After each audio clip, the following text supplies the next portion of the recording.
Ano yun? Magandang gabi po. Uy, pasok po, pasok. Ano yun, te? Hindi po mamatay. Dito po kasi po yung kakaingat kahit po.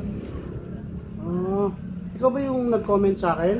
Opo. Anak mo? Opo. Sige, sige, sige. So, kailangan mo ng bigas.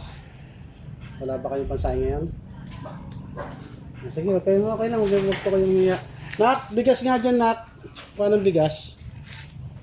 Sige, sige. So, mga lods, ito po ba isa tayong follower. Pero taga rito lang din siya. Nag-comment siya sa akin. So, ayan po.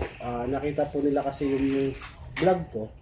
Yung mga binibigyan ko ng tulong. Yung oras na to, pumunta sila, wala daw po silang pansaing pa. So ito, bibigyan natin ng bigas sila. Ito ang binibigay ni Kuya Sir, tapos